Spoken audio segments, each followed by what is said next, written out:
Ladies and gentlemen, Binnall of America!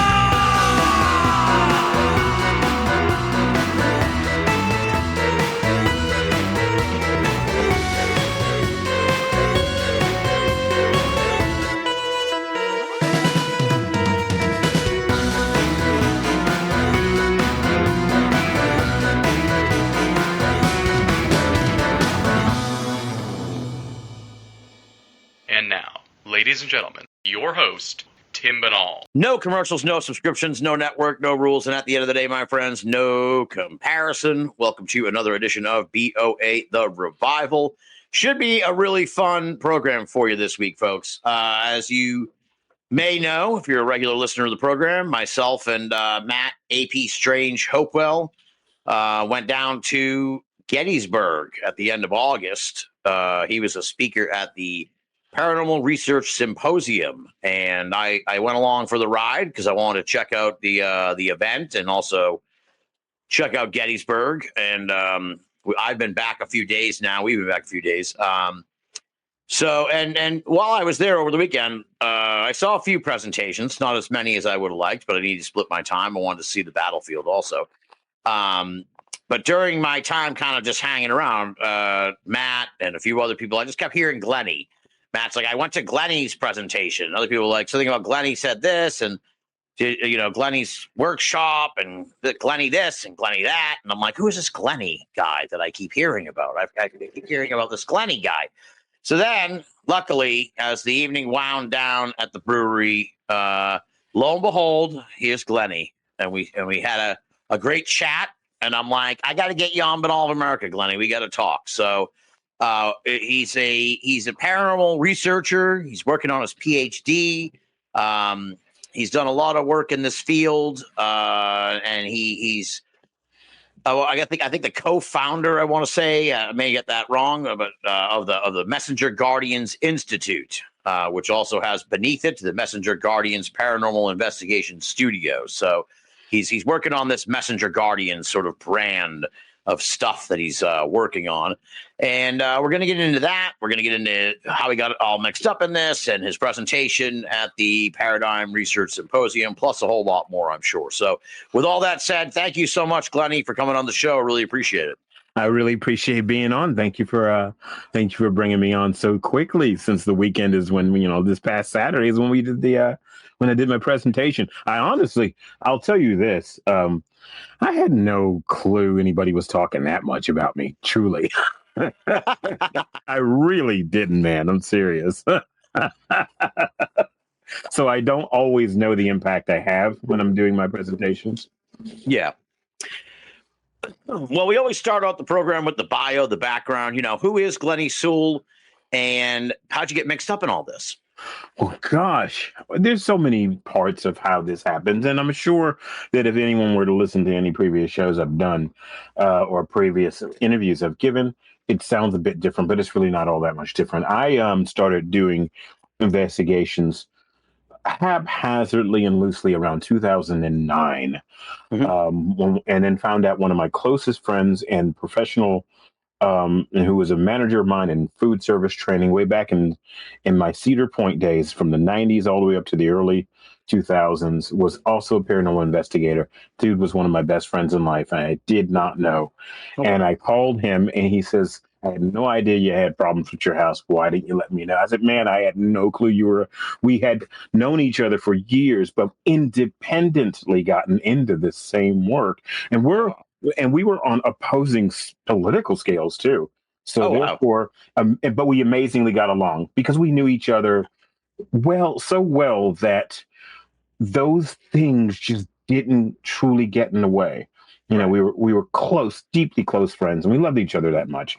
And we could just agree to disagree. But when I found out that he had this paranormal thing going on, I'm like, dude, I had no idea you were into it as well. And I went and did one of his shows that's still posted on YouTube. He has since slipped beyond the veil, which still breaks my heart. And that was in 2014 when I actually did his show. It helped really build me into a person who I had my own near or NDE, my own near-death experience in 2011.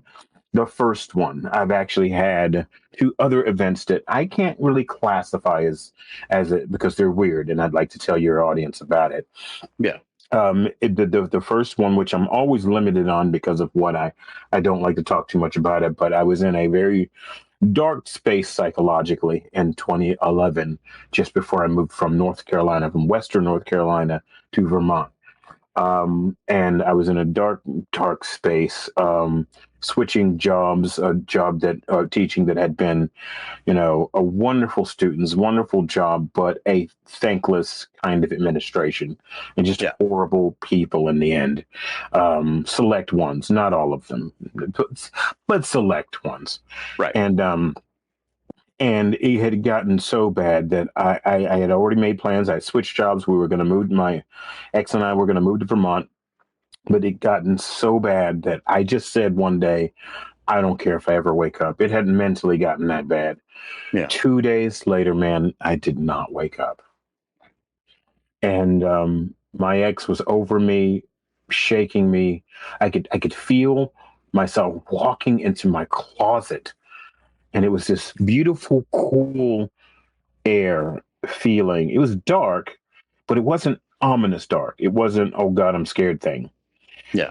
And I felt it, and I was like, just walking. I was so happy. I felt the kind of a happiness, or contentness, more content than happy. Happy is just, it wasn't an explosion of happiness energy. It was an explosion of content energy. Gotcha. Yeah. And I just walked into this space, and I could hear my ex's voice calling back to me, to wake up. I had apparently turned very ashen gray, and they were pushing me as hard as they could to get me awake. And I remember turning around to look back, and I don't really know what I was thinking other than, who is that? I think that's my partner. And then suddenly, it wasn't painful or anything, but suddenly I could feel my eyelids, my physical eyelids. And I was not happy, man. I was back. He goes, are you okay? Are you okay? And my eyes, apparently my skin started to shift from ashen back to my current color for this lifetime. And and my ex said to me, you weren't breathing, you were dead. And the thing is that my ex never would wake up around, it was like 7:30 in the morning, because they were on a particular medication that they had to have, Right. and for other stuff. And they would never wake up until about 10:30 or 11 o'clock in the morning. It just wouldn't happen. My ex woke up at about 7:30 in the morning and rolled over and saw that I was gray, straight up ashen gray, and just lost it, as they should have. So and I remember not opening my eyes, going, I'm fine, apparently, as I was starting to turn back. And I was not happy. I remember speaking to my own mother about this. And she said to me, she goes, it wasn't your time yet. You still have more to do, clearly. And because I was ready, man. I was ready. And that actually pushed me into dealing with the stuff that was happening in that house. There was a lot of paranormal things happening in my own place. I had invited a team. This is before I started doing work. So this is in 2011. Right at the time I was starting to really do the work, but I was still inviting other teams externally to come over instead of me doing the work, because I really wasn't into doing it yet. Yeah. It wasn't safe to do that. And there was all sorts of crazy stuff going on in my house. And we left, my partner and I left, and let this team come in and do the work. And they were confirming some things we had already figured out. I mean, we were hearing doors close in the middle of the night when the other person was actually in bed with us. And we had a kind of an L-shaped house that wasn't big, but sizable enough to know that person didn't close the door and just run into the room and get in bed.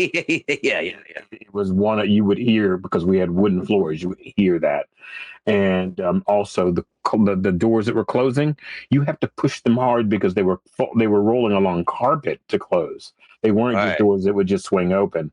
So we had a lot of stuff going on in that time frame. And that ultimately, where I'm going with this is ultimately that led me really into wanting to do this work. And by 2013, my friend that I had told you about, dear friend of mine, David had invited me to come onto his show, and I did, and did an episode with him where I was investigating and helping him investigate. And, it was eye-opening, enjoyable, and helpful. And he was always the type that was in it to help, never in it to cause sensationalism.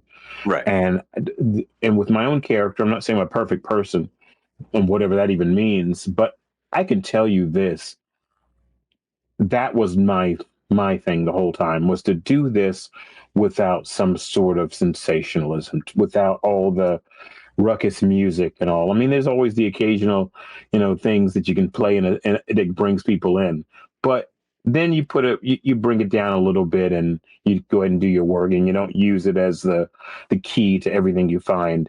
Right. Paranormal investigation work, as you already know, is mundane. There's not this exciting stuff that you might see in certain TV shows that I will not mention, that where people either fake things or overstate things or make complete crap claims. And I wanted to be the kind of person and have the kind of place and be around the kind of people that didn't do that kind of work. Yeah. So just over time, Messenger Guardians Paranormal was co-founded by myself and a young lady friend of mine that has faded into the past. I don't know what happened to her or them. I don't know what happened to them. And but I always say that I'm the co-founder to any of those, because I was never alone when I founded it, in the sense of the physical.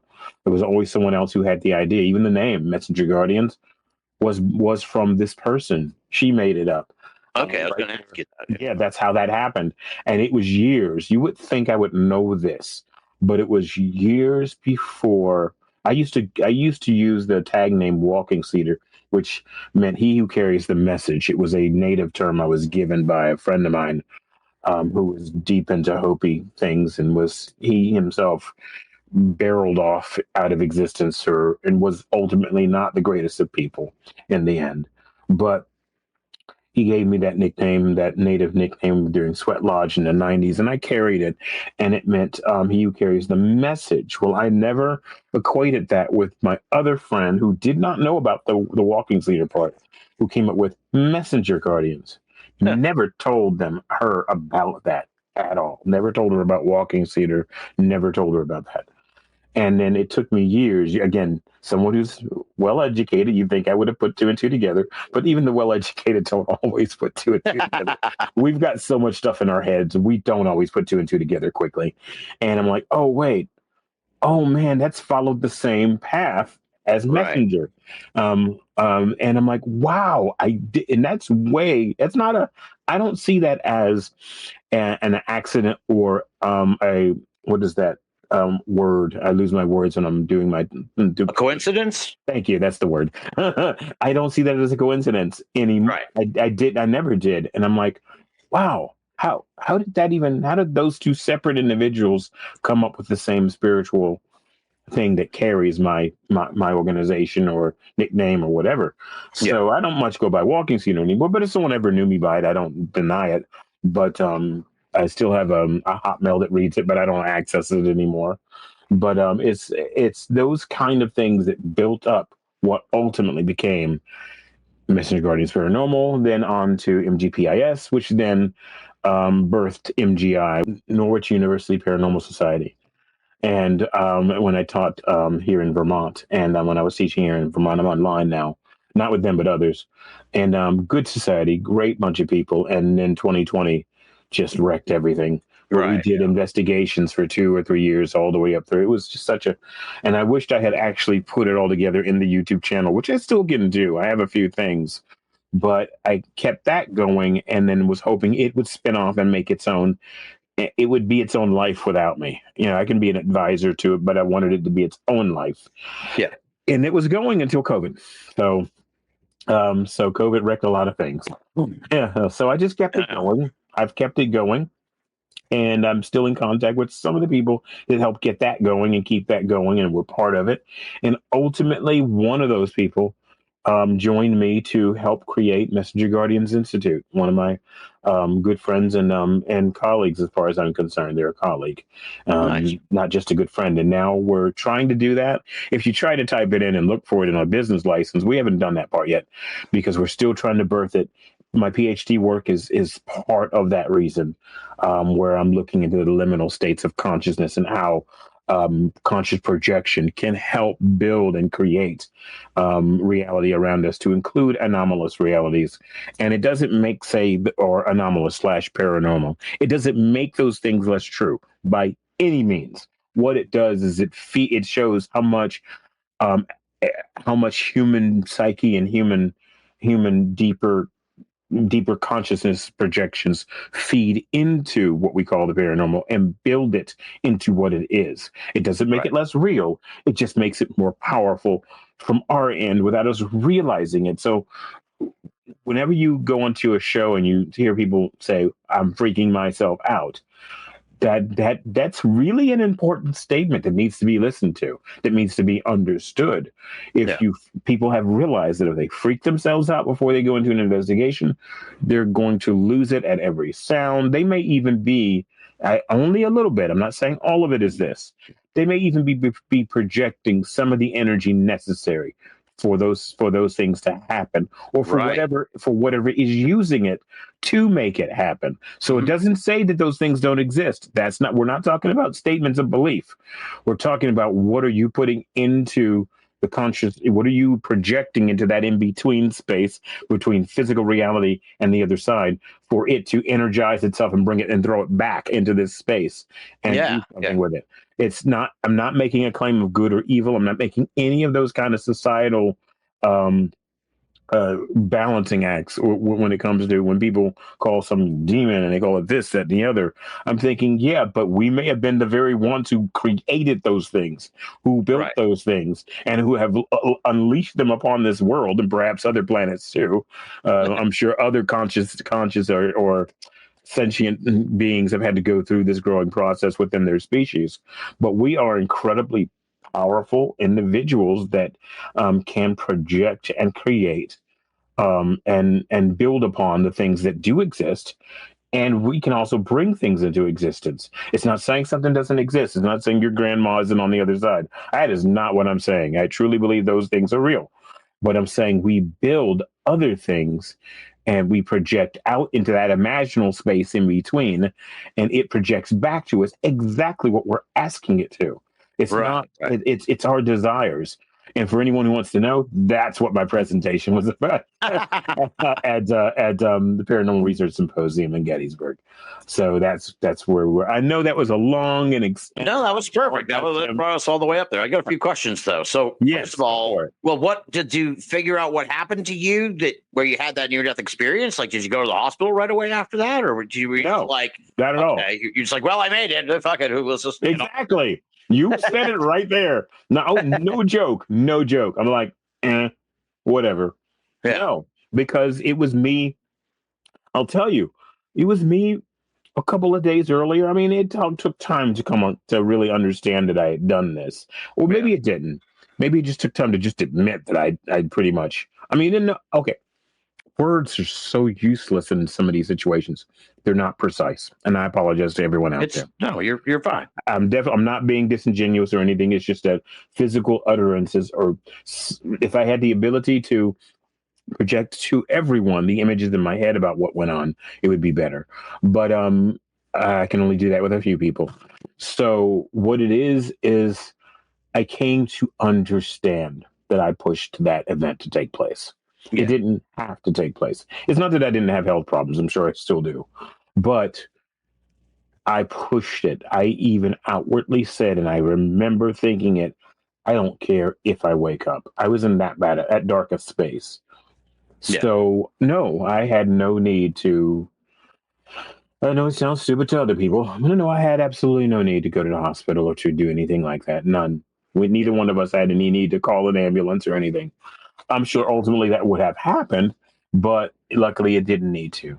So I'm kind of the same way, so I can kind of see that where it'd be like, you know what, I made it. I don't need to fucking know what. I need it. I don't need to know what happened. Yeah. And considering where I live, man, don't call the end. Don't call. No, just don't. Now you said you started kind of looking into this in 2009, but did you have like a childhood interest in all this? Like what sparked you? Because like what made you even take an interest in this stuff? My childhood interests were, and I don't think of this often. The question has come up in my own head. My childhood interests were in dinosaurs and science fiction. So that's where I was. And to be honest, that's all those are all distantly related as anthropology. One being archaeology, which is a leg of anthropology. People think it's below that. Anthropology, archaeology is one of its legs. And then you have science fiction, which is cultural anthropology, social anthropology. That's what those are. Theater, film, and TV, even YouTube, even the political social crap. It's all social anthropology. There's probably another word. Someone will probably say use total crap. It's called something else. Whatever. Okay, so but it's in my head, it's social anthropology. It's a layer of social anthropology. And so they really do kind of fit together, but at different layers. So yeah, I was totally into dinosaurs, and then I got into science fiction, and I was into that for quite a distance of time. So ultimately, I was open to new ideas and building new worlds and seeing new things. And so ultimately, I think that leapt into in the early 2000s, that leapt into me being interested. I was never disinterested in the spirit realm. I got into that from the late 80s, and I think that's where you're going now because my brain is working slowly. I in the late 80s, I got into Edgar Cayce and Ruth Montgomery, and ultimately in the 90s, Mary Summer Rain, Neil Donald Walsh's Conversations with God. I got into all of that, and it very progressively moved directly into the anomalous, what we would call the anomalous now, and the paranormal, where honestly, para is not so abnormal. It's not so outside. It's more normal than abnormal or outside the normal. We just tend to call it paranormal, but really it's normal. It's thoroughly and utterly normal and always has been. Sorry, I keep slamming my microphone, people. It's fine. It's fine. With my headset. You've apologized too many times already tonight. You need to relax. I know. I usually tell people that too. Now I get it. But that's where I started. So I rolled right into things like the first things I really liked watching when it came to the early 2000s was A Haunting. And when A Haunting in Georgia came out before the series A Haunting ever aired, and Amy Allen was on that episode. She had first appeared in that episode, best I know, and I really enjoyed the Dead Files, where she spun off into. Yeah. But really still do want to meet her, and she was telling people that a situation that was going on, they had these religious projection ideas about it. Oh, it's this demon and it's that. And she's like, no, that's not what you have. You just have earthbound spirits. That's all you have, that are trying to make the presence known so that they can people. And one of them just happens to be a not so great earthbound and that likes to freak people out and drain the heat from the room and all that. But it's not she said it's not a demon. It's not any of that. Yeah. And she told them what they needed to do, but they kept up that whole projection of it being right. And it's like, okay, you can only do so much when people will live that way or live in this kind of fear. And that's fine if they believe it, but it will cost them a bit of stress levels when that's what they're plugging into it, when that's what they're projecting into it, because whatever it is will then feed it back to them that way. Even if it's not that, it knows what its nature is. Right. But, so there's so much of that. And I really want to be able to train people in understanding those kind of concepts and ideas. And that's the idea behind MGI. And we're not talking about for loads of money and all that kind of, we're not talking about, getting people in and then suddenly when all the fame dies away, charging thousands and thousands of dollars to come. That's not, I really want to push for some sort of publicly funded institute that people can come to, and they pay a little bit. And if they can't, then we can get them in another way, help them out, something to help get them in and to tell their stories, then train them and seeing if they believe they have something to give to this kind of situation, this kind of life, this kind of space, to understand these expanded ideas, to get people in and train them in that. And when I heard people talking about that at the symposium, I'm like, well, that's what MGI is. That's what we're trying to become, is that very thing. So that people don't have to pay thousands of dollars, even hundreds of dollars, to do that kind of thing.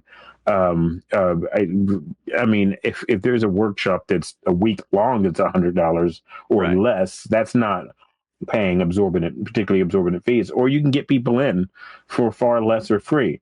Something that helps us serve the public, and then whatever they put in or help put in, and whatever we can get some sort of help for, support for, we can really it's about recycling people through who really want to be able to explore these ideas, and us putting back into the public without all the over the top nonsense, without all the fakery that you see in some things on YouTube and streaming services and things like that, without everything being ghostly and fear and all that. Yeah, some of those things have their place and they're fun to watch from time to time, but a lot of the time they're not, and they're quite misleading. And there's now some people will tell you they're just doing something for a thrill. Now, if they've warned you that they're doing that and that's all they're doing it for, they've told you. But if someone is trying to pass something off as real, and it turns out they're being loaded as they're faking, they're tapping their toes, they're doing all sorts of crazy stuff. I don't want to have anything to do with it. Right. So, yeah. Now, you say people would come to the Institute for training. Now, I'm really not. I'm sort of on the periphery of the ghost field, right? I know how it works. I've been on a couple of ghost hunts, all that.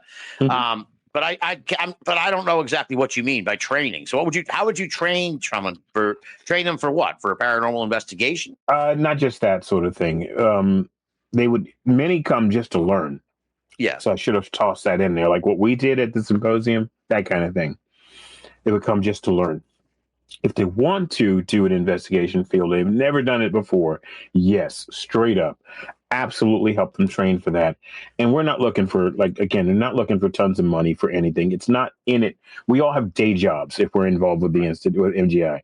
We all have day jobs, and that's an important thing we've talked about. We all have, this is something we do on the side, and it, other than, paying the rent for the place where we want it to be, I don't get paid for it. Right. And that's a big important thing. Just like with paranormal investigation work, you don't ask for fees. You don't get paid for it. Your time, your dime. And to be honest, it feels so much better doing it that way. It really feels so much more genuine. Yeah. And so we're, in the knowledge of consciousness experiences, training them in paranormal investigation work, if that's what they want to do. Different kinds of training. It doesn't have to be the ghost stuff. One does not have to believe one way or the other. We're asking people to open themselves up to considering other things happening in our space, in our worlds, physical, non-physical, interdimensional, whatever. But whether they particularly believe one way or the other in ghosts and spirits, that's not important, truly. Right. And it's got to be made understood. If someone comes in as a skeptic, then be that. Just be, one of my old friends from long ago, whom I think is long since passed now, I'll call him out, Mongo, whom I honestly, he was like, there's a difference between someone being a skeptic and a healthy skeptic. Right. And he was always right about that. So I felt like, just be a healthy skeptic. You can be one. Be someone that's willing to open up and let things in and see how it shifts your conceptions around, and see how when you turn that multidimensional block around in your hand and in your head, what it looks like. But if a person stays closed off with their own almost religious-like or material science-like beliefs of what something is, then reality will only project itself to be just that for them. Yeah. It works exactly the same way. It will only be what you're asking it to be. It's neither Right. bad nor good, but it might not do you any good, depending on where you say you want to go in life. But if that's where you are, then that's where you'll be. And everything can be explained. Everything can be okay. Then everything can be explained for you. It's not true for everyone. Right. Sometimes the explanation is just fine, and other times it's not. Other times there's more to it. What that more to it is, we don't always know the nature of that. We're not going to pretend like we know the nature of it. Yeah. But there's always more. And that's where the excitement comes, where the fun comes, where the exploration comes in, like you're on Star Trek or something. I'm a huge fan. Is being there and moving forward and going to go see, even if it's a little bit dangerous. You try to figure out how to take care of yourself if it is, how to watch out for your safety if it is. You try to figure the things. Sometimes you don't know them. Sometimes you only know them as you're going along, if that makes any sense to him. Yeah. All right. Sometimes you just know how to take care of yourself as you're moving along. But do we learn how to take care of ourselves? If certain rituals, be they religious or just spiritual, if they do that and that ritual works for them, well, guess what? If the intention is sincere, then that ritual will work. Then that energy they're producing to project at others and themselves will work if they are sincere. That's the key. Even when Catholics, the Catholic Church does, I'm not saying whether they believe one way or the other, it doesn't matter to me. But when they do exorcisms, they have told people, if you do not believe in any of this, it will not work. So they know about the power of human projection and human spirit and human projection, human spirit, and that creative energy. They know. They create a whole religion around it, give it all sorts of other kinds of names, but they know at the core, like any other system of belief, it's about what you project into that imaginal space, where Henri Corbin and the Sufis were the first, I think, that really described it in ancient times, that creative space of existence, where it can be a place that seems physical if you cross into it, but also it hands the energy back to you to build your own physical world on this side as well. The Catholic Church, let me be clear, the Catholic Church, not necessarily the Catholics, the Catholic Church understands that when they have a rule about belief and when they're doing exorcisms, they know better. Right. And they're quite aware. And sitting here talking with you has made me realize that. Just sitting here talking to you, wait a minute. I know they do, because I've heard it in a session once on TV or on YouTube or something, where the guy said, if you don't believe, this won't work. So yes, it's about what the energy you bring into it. If you don't believe it, it won't work. If you're going to go, I'm going to clear my house of spirits. Well, do you even believe in what you're doing? Because if you don't, it will not work. And don't think whatever is there doesn't realize it does. You don't believe it. So what's the energy you bring in? Right. So this is your presentation. This, as you said, this is kind of like brought together in your presentation, the imaginal consciousness evolution. So via lived paranormal experience. But I want to start on first with the first part. So you're saying sort of when you conceive of something, it like you put it out there and it can manifest, essentially. Yes, absolutely. It's like when you are building a construction, what have you. There is, I'm going to sound ridiculous, but at the risk of sounding that, we'll do this. So say the Burj, what is the Burj Khalifa now? But it was named Burj something else before. The super tall building. That exists first in that imaginal spiritual kind of quantum spiritual realm, fully formed instantly in the mind of the person who created it. Yes. I'm a believer in that. It's fully formed there. It's instant. It doesn't need money. It doesn't need resources.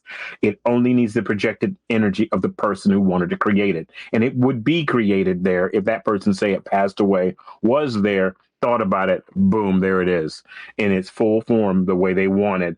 and it would come into form. Say they were to walk into it, it would form and take each room and each location and each underbelly, each tap, each everything would take its form as the person's walking there, as they're imagining what it should look like.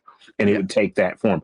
Well, on this side, because everything is meant to work at intense molasses speed, the thickest of coldest molasses speed, short of freezing, because I don't think that happens, but it's work that's, well, maybe molasses does freeze. But anyway, at the most intensely slow molasses speeds, everything works here as well, except there's certain conceptions that have to be brought into place. I've always said, the person wants to build that building. It really doesn't. Money is a thing, but it's not a thing. You can still build it without. You just have to conceive it in a different way. Conceive how to get the resources in a different way. Right. I knew that as a kid, but I didn't really understand what I thought I meant by it. Now I realize that clearly I was coming out of other lifetimes with these thoughts and ideas. They were forming at a much earlier age than what people think they should form. And so the Burj Khalifa exists here now. It took many years, but it was a copy of it. It's still there. A copy of it was brought from that intensely beyond belief fast quantum space into the physical realm, where it builds up very slowly with all the people and projection and resources and the people who died, physically passed away, making it, all these things to make it physically real on this side. But it exists. Every vehicle, every piece of technology, dark or light or gray in between, every piece of intended thought, every working idea has its existence there first. Whether it be in darkness there or in light or in between, it exists there, then it projects to here because we've put it there first. We've thought about it. And perhaps it has a greater history of how it was created before that. I don't know for sure, and I can't say and be definitive about it. Have I read about those things? Yes. But I can't say that over this program and be definitive. But at least I can say that it does get projected there, and then it comes here to us. But we are responsible for thinking about it, for bringing it in. We try to make, in some cases with belief systems, we try to say, oh, this thing or that thing, whispered it in our ears. I'm thinking that's complete crap. We thought of it first. Take responsibility. Right. We thought of this. So here we are. Yeah. That everything that's ever come into existence had to have been conceived first by someone in someone's mind to, anything, cell phone, whatever, bottle of water I'm holding. Someone was like, they ought to put the water in bottles, and then it happened. So to take it further with your thesis or whatever, right? Your idea here, in a sense. Mm-hmm. Is that you're also saying, like, then it's not buildings and devices and things of that nature? Because that part people can kind of wrap their mind around. They're like, oh, yeah, of course, someone had to think of it first to make it. Yes. But you're also saying sort of these forces, if you will, could be good, could be bad, could be negligible, right? Could just be neutral. Mm-hmm. Yes. But like what people imagine, personifications come into existence. Absolutely. And that has always been the case.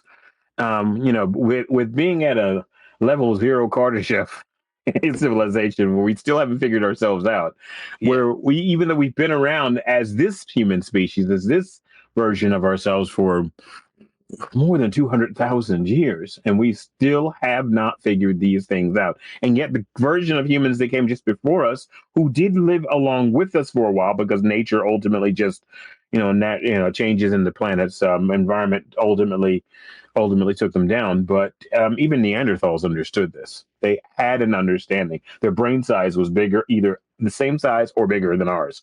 They understood. They just, unfortunately, weren't enough of them, and they did mate in with us. That's why we still have their DNA. On a physical realm idea, that's very different. On a spiritual realm, that's a whole other thing. We really are not our physical identities. We only choose who we are in these physical identities in the moment.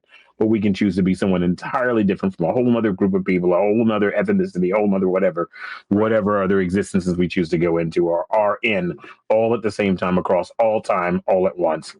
Oh, it was a whole mouthful. But really? yes. So you think we're like we're to simplify this, because I like to think of myself as sort of like the common man, bring it down Dusty Road style. So it's like it's like a video game in a sense, where someone has different players, right? And maybe on Monday they play the Ralph character, but then on Tuesday they play the Susan character. But it's all going on simultaneously. Yes, all across all time, simultaneously, forever. All simultaneous. You're playing this character and that character. You're those characters. You're those people. You are genuinely those people, just in different times all at once. And the ones that sometimes scrape against you and interact with you are the ones where you suddenly share memories. Right. They're closest to your time frame, or they're Like closest. They're part of that soul group, or that's an existence you had that is so close to this particular time, or something that happened there influences this one so completely that you share that you start you're linked up and sharing the memories of that time, and you are both those individuals, all 10 of them, whatever. Some you may have a lifetime you don't remember. It's because it's not influencing you right now and it doesn't need to. But then there may be another one where it is influencing you because there are events there that are corresponding with people and events here, because there's shit that you still have to deal with them that you didn't deal with there, and that's being remembered. Complicated. Yeah, it almost sounds complicated until you realize it's all happening at once. It's all an interactive eternal machine occurring at once, feeding on itself like a computer that needs to talk to all parts of itself at once.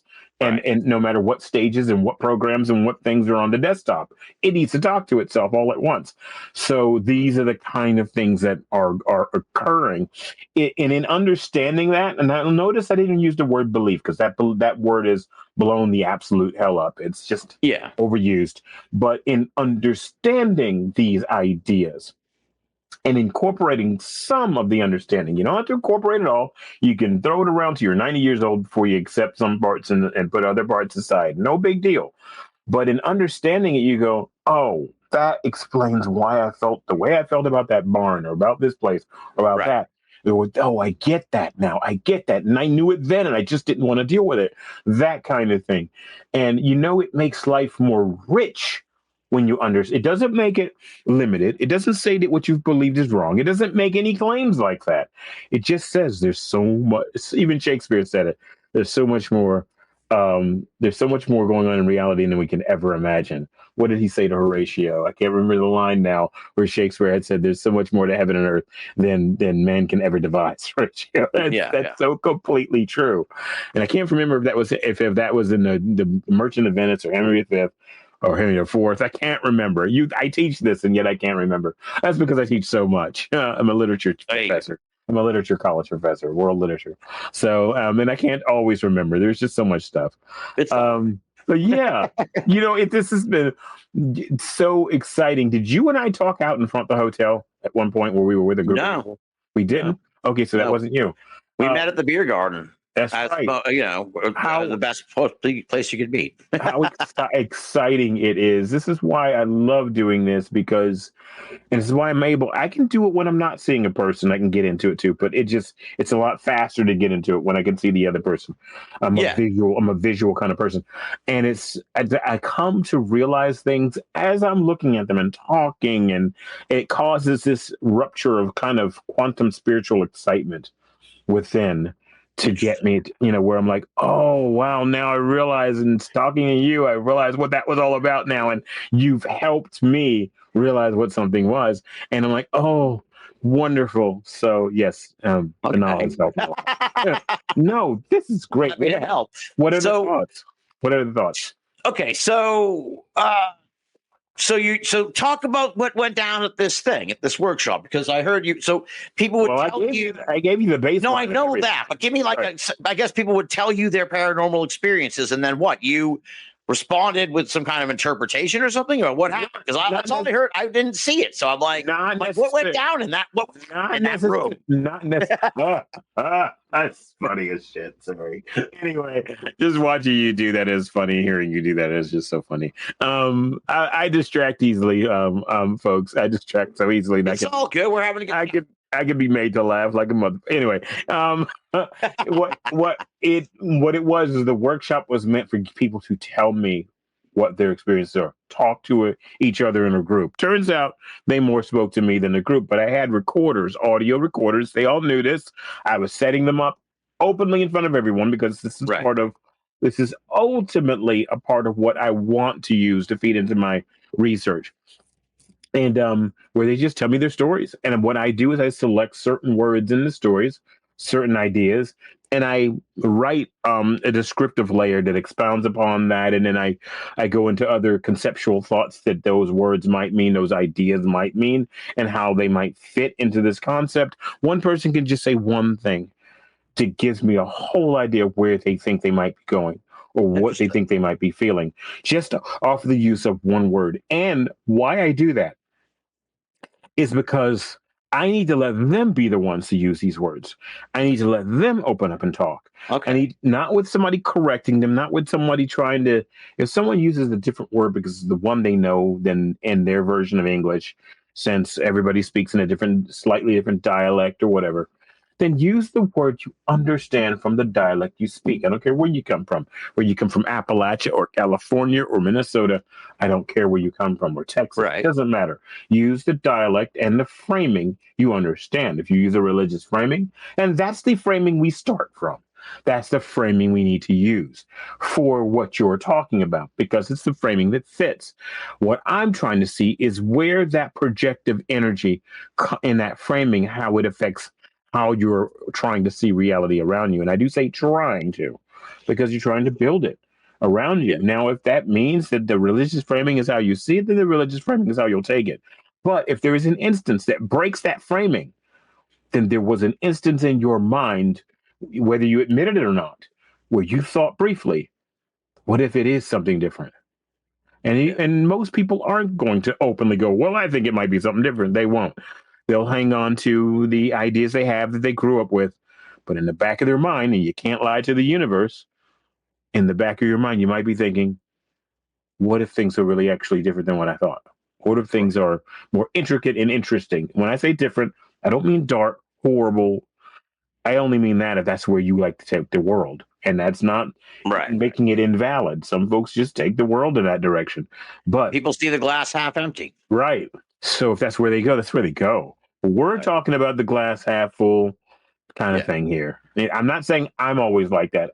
I've already told you guys about my depression problems and stuff like that. Right. And I still have them. They're just not as bad as they used to be. Well, I don't know, sometimes, but not nearly as bad.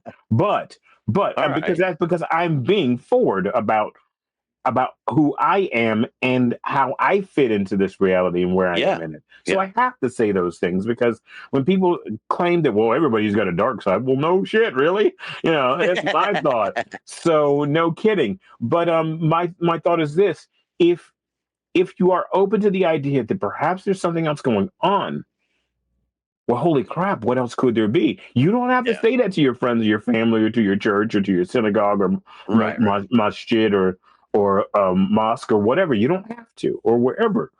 If you're Hindu or Buddhist, whatever those places are, to your monastery or whatever, you don't have to say that. But what if you do say, what if something else might be going on? You've then opened yourself up to new considerations.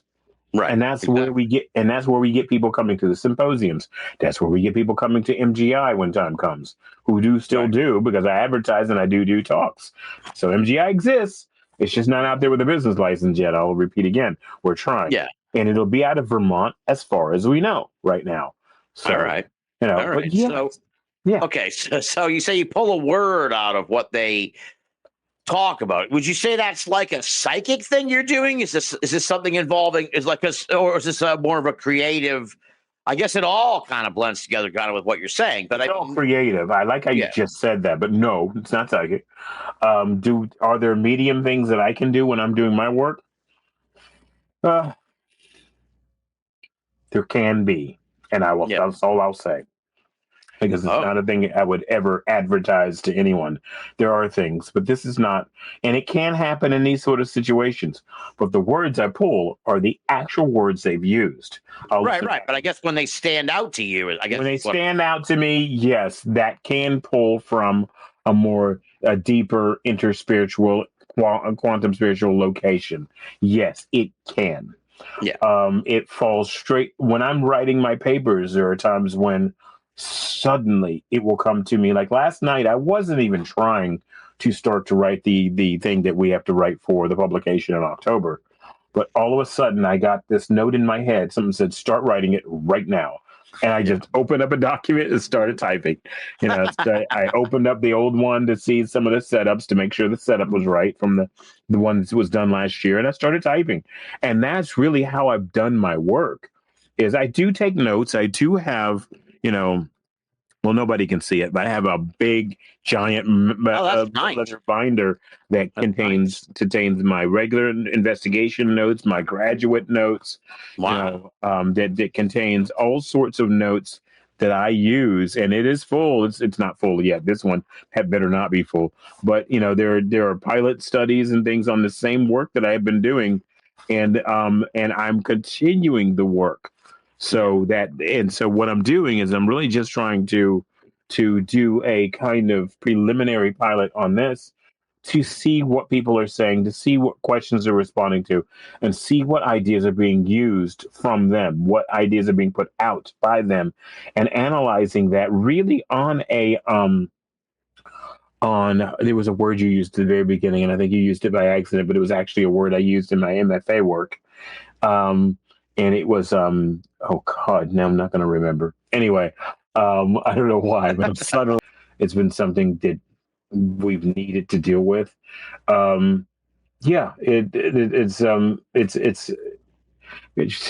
nice file. It's just incredible to deal with it. Here it is. Found it. There you go. Right. I didn't know when to cut bait on that. But here it is. It's called Creating a Language Bridge for the New Paradigm. You accidentally used the word paradigm when you were saying paranormal. And I'm like, it's not Paradigm Research Symposium, it's Paranormal Research. But you used the word paradigm, which was the key word in my MFA work involving this very thing. Creating a land bridge for the new paradigm, which actually is about us blending spiritual and scientific notions of a new paradigm. That's what my MFA work was about all those years ago when I finished it in 2016. That's what it was all about. That's what I was spending time looking for, and I finally found it. My apologies to the Paranormal Research Symposium. I may actually go back and even clean that up and edit it, but so now people will be like, "What the hell is he talking about?" Because I kept saying Paradigm Research, but I think there was another event that I was involved in. But you know what? Don't clean it up because it led to a discovery. You see what I mean? It led to that moment. It led to this moment where I said, "Wait a minute."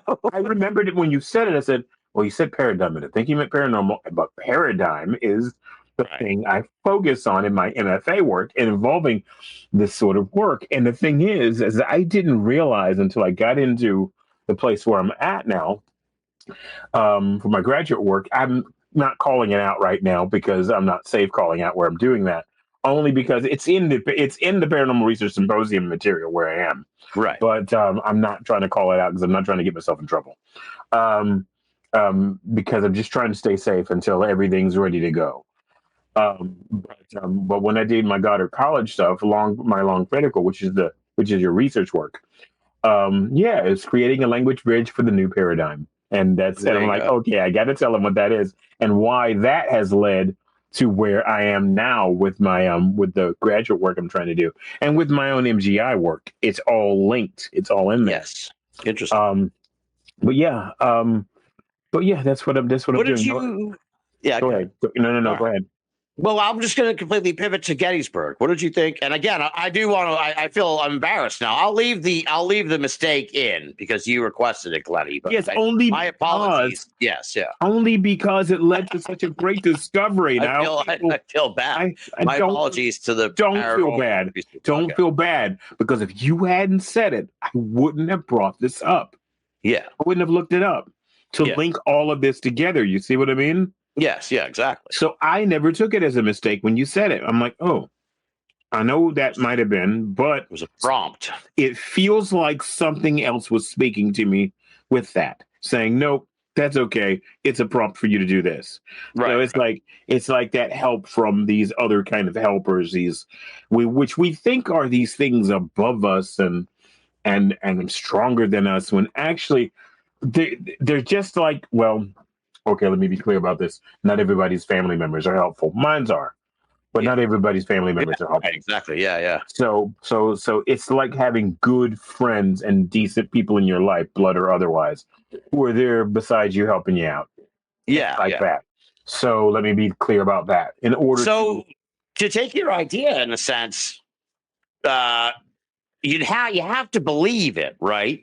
But let's say someone does believe that they have these, sort of ethereal, unseen forces like guardian angels that are protecting them. Then they're more likely to then that will manifest. Yes, you know what I'm saying? Absolutely manifest, because you've offered them energy to show themselves. Right. So it's better to believe in that kind of thing than it's fine to believe in it.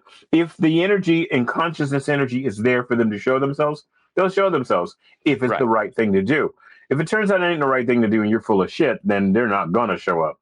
If they detect that you're full of shit in the slightest, they're not going to show up. Whatever their nature is, if they detect you're lying to yourself, again, you can't. People may give this thought I'm having another word. They may say you can't lie to God, you can't lie to whatever. But I tend to, and ever since I was a kid, I've always tended to say the universe, because it provides a more universal, hence the word, a more universal idea or understanding. You can't lie to the universe. And to me, that same meaning is also, you cannot lie to yourself. You are the universe. Right. You are God. You are all these things. You can't, when someone says, yeah, but you don't have to be religious at all. And someone can say, you can't lie to yourself. Someone on a psychological, material, scientific stage can say, you can't lie to yourself. And they would be completely right. Completely right in their conception, because it works exactly the same way. Right. So, yeah. So you can't lie to yourself. If indeed you believe this particular thing, then Fatima will appear to you somewhere in South America, or all these things. Fine, because it works that way. Because the projection you put out and the belief you put out with it works that way for you, and you truly believe it. That's how some of the most, and speaking to the dark, got to do this while I'm here.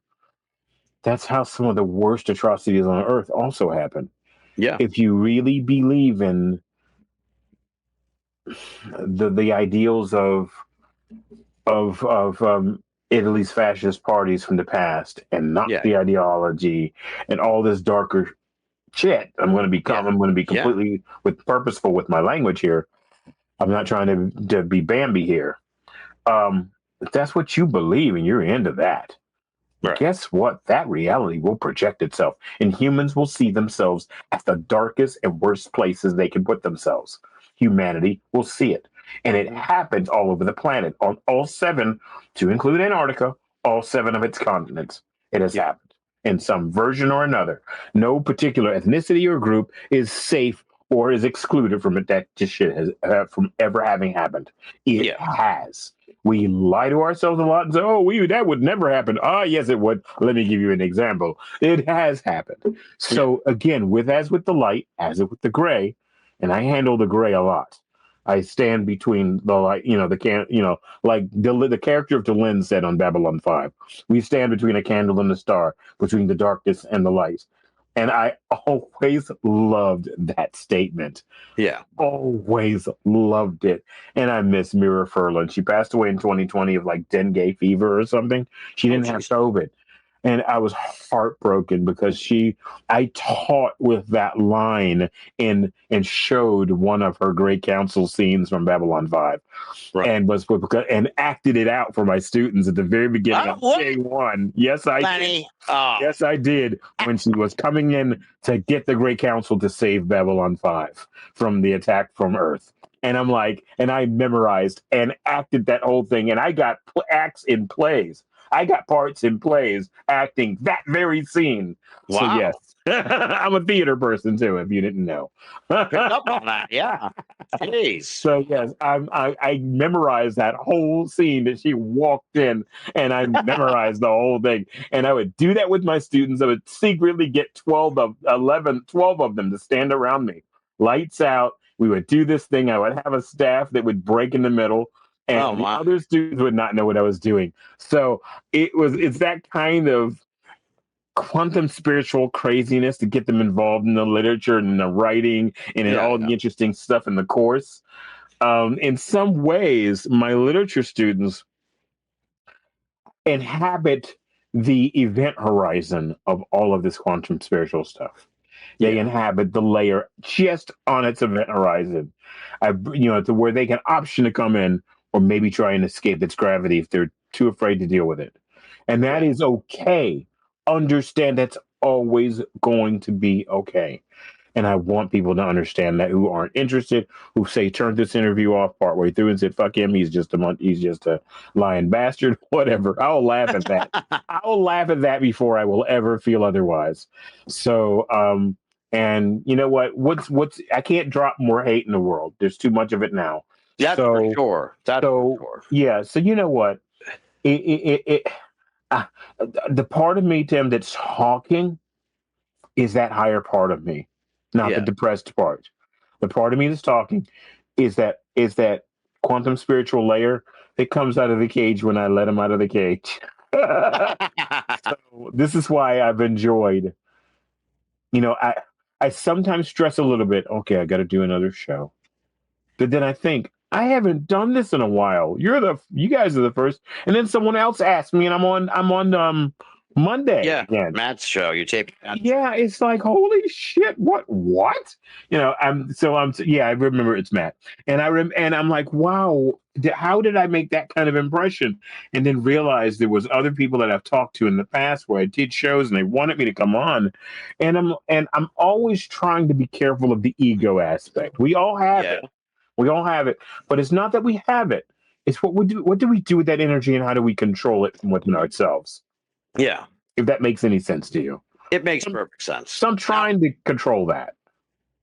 You're doing great, Glennie. You're doing great. Now, what were your thoughts on Gettysburg? What did you think of the I saw the video. Wait a minute. You couldn't say. Oh, wait a minute. You saw the first video I made where I was. Saw the video of you. You looked like you were kind of huffing and puffing going up. Where it was in the daytime. It was in the daytime. Okay, I went up the hill later the next day during the. You really do your research. You went to my channel. Sure did. I'm like, oh shit, he's struggling up that hill like I was. I was like, oh good, I don't feel. I'm almost 57, so I know you understand. So, dude, yes.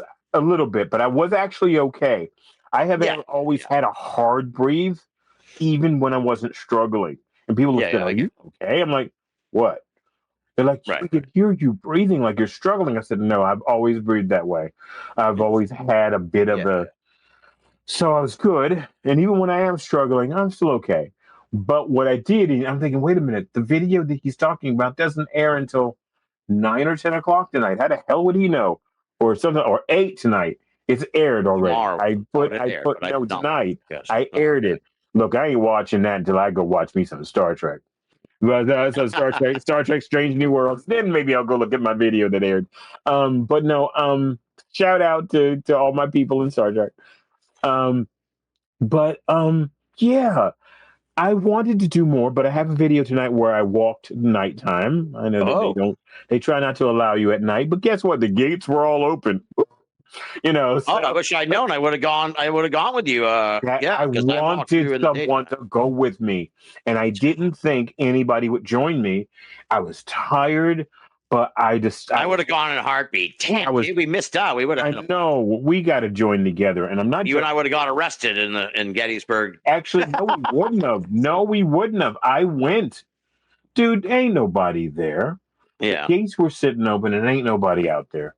Right. I had an S box that I was doing a thing on, and a couple of pieces came across the S box, which you'll see in the video, the nighttime video, and where someone directly answered me and was trying to be an asshole while they were doing it, like my current day friends. Yeah. Hello, sugar. I'm like, oh, for goodness sake.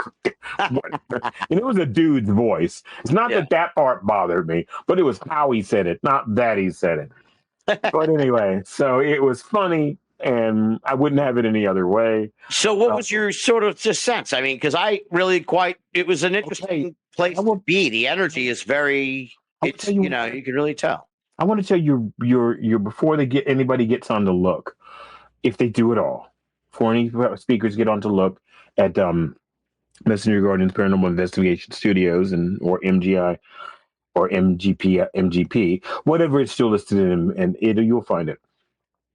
When I walked into the entry gate on the side of the pub where we were on, I walked down for a while, and I was walking by, traipsing by, and then looked in, stopped, looked into this area where the National Cemetery is, Gettysburg National Cemetery, walked into the sign, stopped to look at the sign about who helped pay for it and what was happening there and what was happening in that spot in that time frame. When I say what was happening, and I'm seeming to talk in present tense, it's because of the time thing.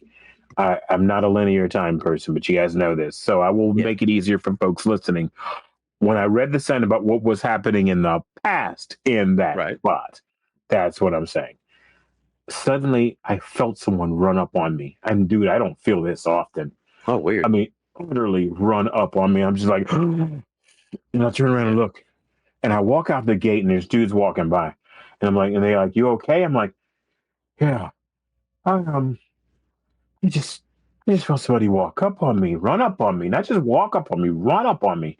Yeah. And they said, oh yeah, that spot in there. That's a pretty haunted location right there. And then they were proceeding to tell me that behind the high school in the neighborhood of houses back behind the high school, really haunted. And I'm thinking, yeah, that's not unusual. They run up on you a lot. And I'm like, wow. I felt like somebody was running up on me to get information from me. It happened in England. I had someone ask me my name in a place where I was going with a friend. But I wasn't investigating. I just took out a handheld radio device, turned it on, walked in. It's just a recorder. It wasn't even a radio. And you could hear the guy say something like, he either said who goes there or he said, identify yourself. No, wow. It was from World War One. Wow, that's wild. And someone in there was still there. And there was a couple, a man and a woman, who were back there too, but they weren't speaking. It wasn't from their direction, and it wasn't from their frequency. It was just someone, before they walked in, it was someone going, identify yourself. And I'm like, oh, damn. And that was in England years ago. So this sort of run up on me has happened. It's happened at Norwich University. In the library there, I had someone who was pretending to shoot me and wanted me to identify myself and all that. Yeah. Military college. Civilians serve are there too as students, but it's a military college. So it has happened before, but you don't always think of those situations. You compartmentalize those. And when I was there at the National Cemetery walk, I'm like, holy crap. And so I went ahead and decided to walk through a portion of it at night till I got to the other side where my hotel was. But I know the route you meant. Yeah. Right. So instead of going straight to my hotel, I walked over to Cemetery Hill just to record. And there was always one or two. It's not much. Again, it's low key. None of this. I almost named the damn show off of Discovery or whomever owns it. Well, they all own it. But it's not like that. It's not like that. It's not over the top. It's not a bunch of scary music and all that. So you were just by yourself, though? I was by myself. That's the thing. I was by myself. And I decided, in my head, while I was walking to the cemetery part, I was like, why? You wanted somebody to walk through here with you. Why the hell are you doing it by yourself? I would have gone, dude. I'm so pissed this didn't happen. You just want to get beat down in the middle of the night and nobody finds you. But I didn't really. I'd be scared. I wasn't truly afraid of that. Right. I was mesmerized and a little bit intrigued on the scared side, but not in that way. Right. I think I know what you mean. It was like, yeah, that's okay. The part of me that was more excited overpowered the one that was cautious and scared. Yeah. Does that make sense? It makes perfect sense. So yeah, I do. Tim, why didn't you say something to me that night? Man, I wished I had known. Well, to be fair, By the time we met, we were at the pub. I was already a few deep. Then we would have then we would have wandered in, and who knows? It was much later too. It was much later. I would have still done it, and it would have been effing fabulous, man. Yeah, in retrospect, I really wanted to go with someone, and I was trying to go with one of the people who was at the conference there who did a talk, and I was trying to go with him, and we never got the chance. That's all there was to it. We just never got the chance. I was only in one deep. I didn't actually buy any more than that, and I bought his, I bought mine, and I was only in one deep because I wanted to go, but I got so tired. But man, I'm gonna tell you what, it was a very long day. When you get tired and you suddenly get rushed up on, you suddenly get a spark. Oh yeah, I bet. Okay, I'm tired. I am, but I am not going to miss this, and that's what happened.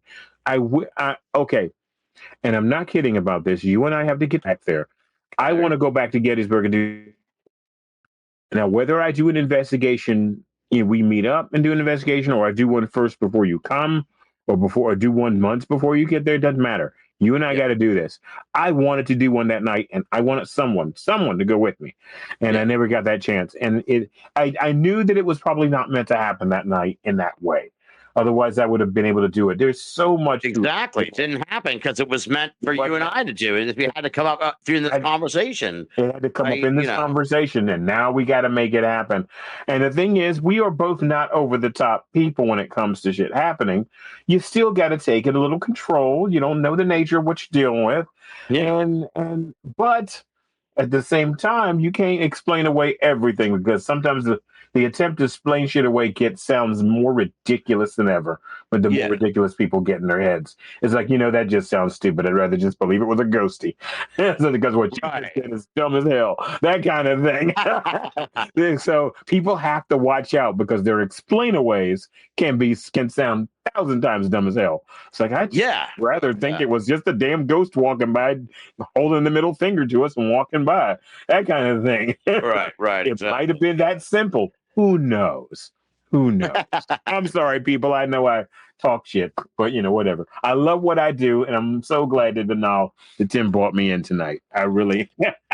So what's next for you, Glennie? You're working on trying to get this institute open in Vermont, right? That's the plan. We are.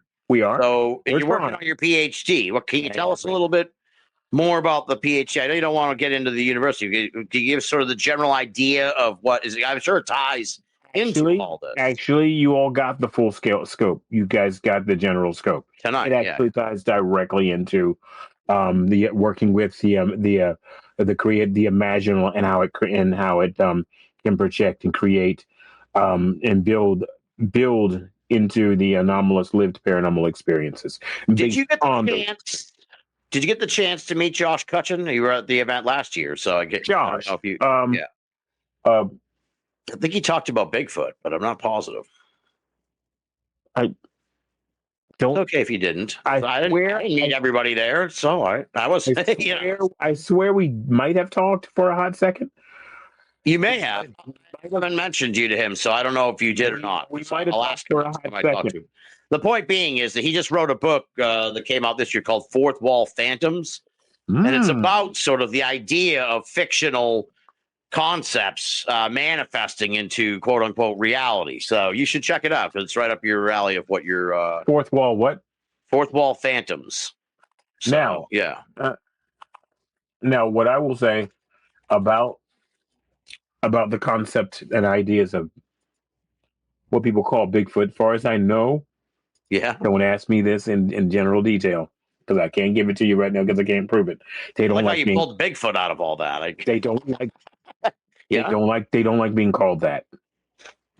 So they don't like being called that. They do have a few psychotic members, but for the largest part, they don't like being called that, because that's not even their thing. Right. They do exist. They don't always exist within this particular dimensional space. So they can emerge in and out of it. That's why you don't find colonies of them. They don't live in this dimensional space. They don't live. They like our realm. They like coming here, but they come from one physical space to this one, and they can cross between them. Interesting. But again, and what works with that whole thing is if people project a state of fear in regards to them, that's all they'll experience is a state of fear. So in some ways, that idea, what'd you say his name was again? Josh Cutchin. That idea still works, but it's not it shouldn't make them any less real. It just means the things that people project onto them is the thing they'll end up seeing. Yeah. He wasn't. Yeah, his presentation, the Fort Wall Phantoms and the Bigfoot thing were separate things. They're not all tied to one. I mean, I think in a way they probably would be. It's neither here nor there. I found Josh's website. I am going to. I was just recommending the book. I'm totally going to get his book because now you got me on Bigfoot because I'm doing excuse me, Sasquatch. How do they feel about that? That one is only marginally better. What do they want to be called? What do they want to be called? So I'm going to be on an investigation, a camping trip in the woods. Believe it or not, I'm trying to remember what the woman who said they like to be called, and I bet I won't remember till we're done with this. But where she had said what they prefer to be called. Well, send it to me. And it's just, if I can remember even, and it's just one name. It's just one thing for all of them, and it's because there's no point in trying to give them separate names the way we have names. Right. It's like a species name almost, but she said it and I forgot it sitting here. And I've forgotten it for weeks now, but I remember it as a very innocuous name. Yes. Well, if you remember it later, I will let you know what it is. But they don't like being called some of it. Sasquatch is only barely bearable for them. Okay. But Bigfoot is just, they're like, being known for the size like your foot. So it's just that kind of insult. So, but again, it's not like they don't have those psychosis problems where they come from, but there are some truly crazy ones. And there are others who don't want to be bothered. And there are some who know they're going to get spotted by recording devices. Yeah. But there are others who don't like the recording devices, know they exist, and will do everything they can to telepathically make you afraid of them enough to put your recording device away, So those who like to bang trees, do mating screams. They're out there, and they are very real as you and I. And and some of them have got their psychological problems. So some of them you don't want to ever come across. And there are some who just want to chase you out, so you won't really mess with them. And there are others who will just ignore you. They'll walk through your scene and you won't even notice they were there, and they won't bother you. So it's no different than human beings. It's just they're if I want to put this in a religious statement, but I'm not particularly horribly religious, they're, quote, God's creatures like anybody else, whether they come from this dimensional space or not, which they don't. Yeah. They just travel through this one from time to time because they like this particular place. So, but they have other physical spaces that they come from and other spiritual spaces too, but that we all share, but we kind of forget about them and not realize we know them. So is that based on your thoughts on all this? Mm-hmm. What do you recommend? You got a recommendation for when I'm out in the woods? What should I do? Well, you already know this, but keep your mind as calm as possible. Yeah. Keep your mind on a very deep level, to the spiritual level even, which is not mind. Keep your mind as calm as possible. Again, it's okay to be excited. That's not what I mean. But on a deeper level, keep as calm as possible. Try not to have any misconceptions or any preconceived notions of what you will find. Right. Yeah. Don't front load. Yeah. And some of them are crazy as hell, so be careful. But there's only so much careful you can be, because if you're in their territory when they emerge into this reality, they got you. So you absolutely have to keep they can track you, follow you, run around you. And then there are other beings out there too that are not so kind, that are deadly as hell, and do not exist entirely in our reality, but come into this one. And some of them are quite very well fatal, because that's how they operate. But not so much. God, I know the name, and it almost came, but not so much the Sasquatch as other beings that can strip a person to their skeleton in a heartbeat. And what are these things? What are these? I don't know what they are, but they're quite common. out there. Really? And it's not a Bigfoot. It's not a Sasquatch. These things are horrific. They stick skeletons in trees. There are other versions of these types of beings that you get chased into a cave, that just do it right there in the cave. The only thing that gets found is the skeleton and maybe a few pieces of clothing somewhere, if anything at all. So you have got to be extremely careful, because there are these kind of cryptid type of beings that exist in our reality, in our universe, in between them. I'm not meaning to scare anybody. They're just there. It's like not understanding in the animal kingdom with all the bugs and bitey things, not thinking they right. But they're there and they're just as real. But just don't go alone. Well, it might not matter, but that's okay. Still don't go alone. All right. So that's what I want to say. I won't be going alone. So keep your mind calm. Stay calm. Do not panic. So, and the other beings I'm talking about, they don't care. They'll just get you. Yeah, they'll get you right off and run off. They don't care. You don't even have time to think about it. You don't have time to think. You don't have time to be calm or not calm. But as far as I know, the Sasquatch, the ones who are psychologically balanced, that is, don't care and don't care to deal with humans if they don't have to. Right. So, and I will try and remember what they're called, and I'll send that information to you. Yeah, that would be helpful, I think. Okay. All right. So you're working on the PhD. We already covered all that tonight here on the conversation. We did. You've got Messenger Guardians Institute. Right. Where do what you want to have a physical space for this? You're working. I have this space on the right now. We have this space on the YouTube channel. That's where the physical space is for now. Right. And we don't use X, but I am in a space there. I just don't look it up anymore. It's at Glennie MGPIS. And our email is messengerguardians Vermont@gmail.com.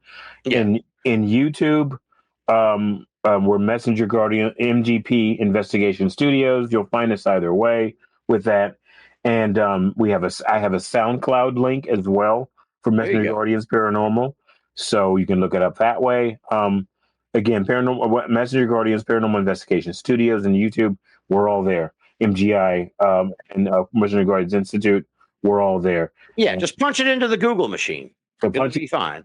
I'm Glennie Fitzgerald Sewell. I'm not going to hide that part. Reason why I haven't told you where my institute is, but people who are at Symposium do know, is because I'm waiting to get into the full-on dissertation phase. Once I'm in this phase, I will then tell everybody where I am. But for those Symposium, they know it's already in the material. Yeah, exactly. And I don't want to put my institute in any kind of position by saying it right now. So. There you go.